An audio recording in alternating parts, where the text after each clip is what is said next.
Tragic house fire claims life of toddler in Albouystown. A devastating house fire in Albouystown has resulted in the tragic death of Anew Abrahams, a 3-year-old boy. The incident occurred on Cooper Street in the early hours of Monday morning. According to reports from police headquarters, the toddler was left home alone with his 2 siblings, aged 4 and 11, while their mother, Tandika Bailey, a 28-year-old clothes vendor, went to work on Regent Street around 7 p.m. on Sunday night. At approximately 1:36 a.m. on Monday, as Bailey was preparing to return home, she received the devastating news that her house was on fire. Upon her arrival, she discovered that her 4-year-old and 11-year-old children had escaped the blaze but were unable to save their younger brother. Emergency services, including the fire service and EMTs, were promptly summoned to the scene. They extinguished the fire. However, the remains of Anew were discovered in the bedroom area, burnt beyond recognition. Investigations into the cause of the fire are ongoing, and authorities are working to determine the circumstances surrounding this heartbreaking incident. Investigation launched after man dies in bee attack in Lethem. Daniel Darrell SNR, a 39-year-old truck driver from Tabatinga, tragically lost his life following a bee attack on Sunday. His 13-year-old son, Daniel Darrell Jr., was also injured during the incident, which occurred at Hunt Oil Stretch, Central Rupununi. According to reports from police headquarters, the father and son were riding a motorcycle toward Lethem when they were swarmed by bees. Both fell to the ground. However, Daniel Jr. managed to escape to safety, despite sustaining some injuries. Tragically, his father was overwhelmed by the bees and became motionless on the ground. A passing minibus stopped to assist, rescuing the son, who is currently hospitalized in serious condition. Local beekeeper Yamochi Melville, aged 42, was called to the scene and successfully used smoke to disperse the bees, ensuring the area was safe for others. Authorities have launched an investigation into the incident to determine the circumstances surrounding this unfortunate event. Pensioner suffers stroke amid cash grant distribution in New Amsterdam. Kaider News. A recent cash grant distribution event at the National Insurance Scheme, NIS, office in New Amsterdam turned chaotic as hundreds of pensioners, including many disabled individuals, gathered to collect the $100,000 cash grant. Reports indicate that some pensioners who traveled from the quarantine area experienced difficulties locating their names on the distribution list, leading to a brief period of confusion. While these minor issues were eventually addressed, the situation took a concerning turn as several senior citizens reported feeling unwell due to the long wait. Tragically, one woman suffered a stroke during the ordeal and required immediate medical assistance. An ambulance was called to the scene to transport her to the hospital for treatment.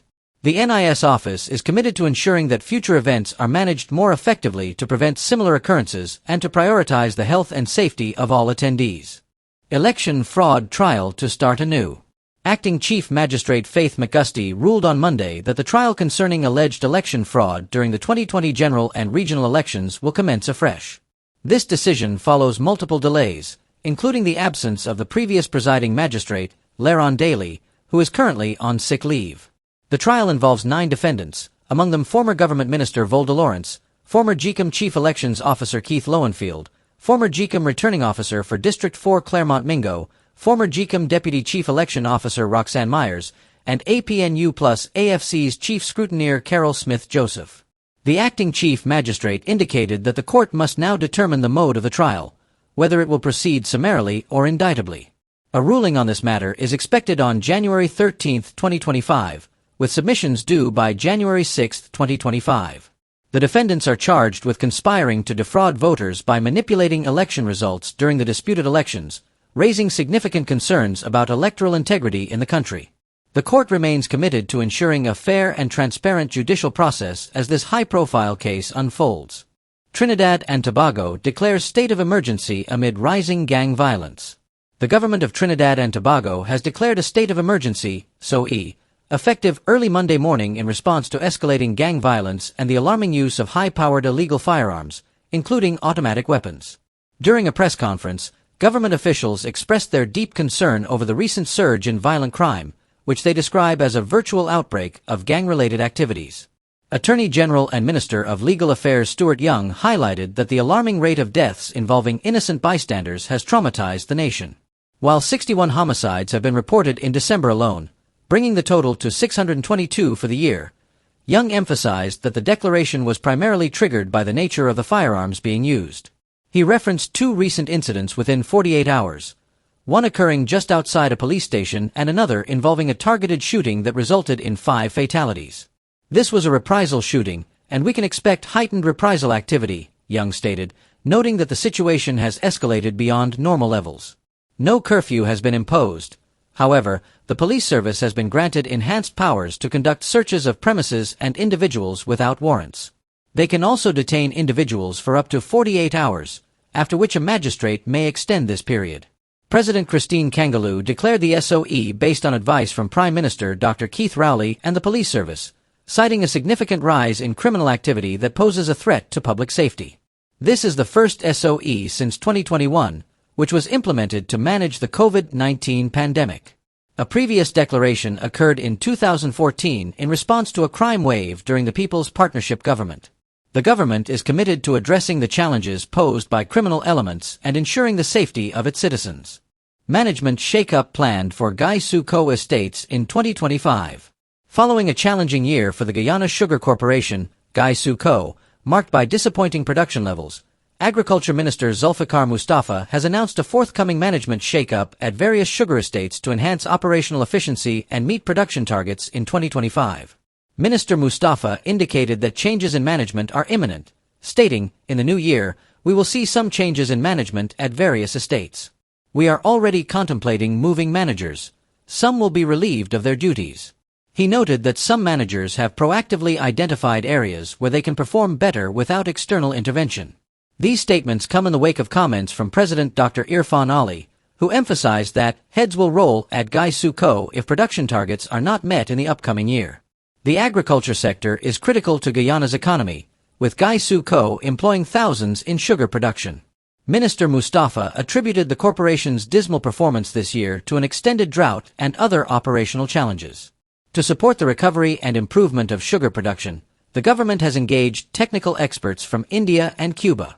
These specialists are working alongside local teams to enhance operational practices in both factories and fields. Looking ahead, Minister Mustafa expressed optimism, stating that the corporation aims to produce no less than 100,000 tons of sugar in 2025. Government examines supplementary registration for $100,000 cash grant. The government of Guyana is actively exploring a supplementary registration process for citizens who missed the initial registration for the $100,000 cash grant initiative. This announcement was made by Dr. Bharat Jagdeo, General Secretary of the People's Progressive Party, PPP, during a press conference on Friday.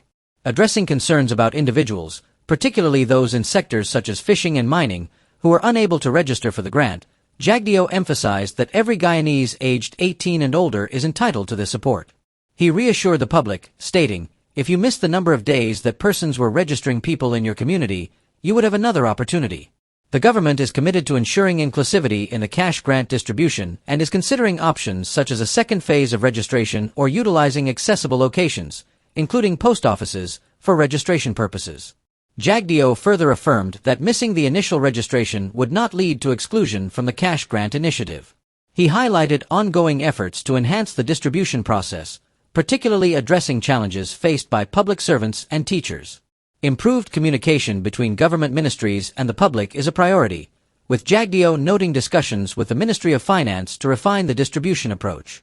To date, approximately 100,000 checks have been distributed, with 90% of public servants having received their funds. The government aims to reach 300,000 individuals in the initial distribution phase, supported by a $30 billion supplementary budget. The administration is dedicated to providing timely assistance to all eligible citizens as part of its commitment to social support. President Ali highlights dynamic economic growth in Guyana. President Dr. Mohamed Irfan Ali emphasized the significant economic progress made by Guyana from 2020 to 2024, showcasing remarkable growth in both oil and non-oil sectors. During a live broadcast on Saturday evening, the president detailed the government's strategic investments and policies aimed at fostering economic sustainability and diversification. President Ali reported that the gross domestic product, GDP, of Guyana's non-oil economy expanded by 41% over the past 4 years. This is to show that we are on our way to building a dynamic economy, one that will be globally competitive and not overwhelmingly based on oil revenue, he asserted. Key sectors contributing to this growth include agriculture, expanded by 17%, driven by improved farming techniques and investments in drainage and irrigation. Service sector, increased by 28%, with notable growth in ICT and telecom services. Construction, experienced a staggering 138% growth, reflecting a construction boom and increased housing developments. Mining, surged by 153%, showcasing significant expansion in this critical sector. President Ali noted that the government has far exceeded its commitment to create 50,000 jobs, with ongoing development leading to increased employment opportunities. The president also highlighted the importance of rising imports of capital, consumer, and intermediate goods, which have increased by 163% from 2019 to 2024. This rise is attributed to the demand for machinery and construction materials necessary for the booming construction sector, which has heightened the demand for foreign exchange. Additionally, the Bank of Guyana's reserves are projected to grow from $575 million to over $1.17 billion by the end of 2024, a trend linked to revenues from the oil and gas sector, remittances, and foreign investments. According to President Ali, these developments across various sectors lay the groundwork for a robust and sustainable economy in Guyana.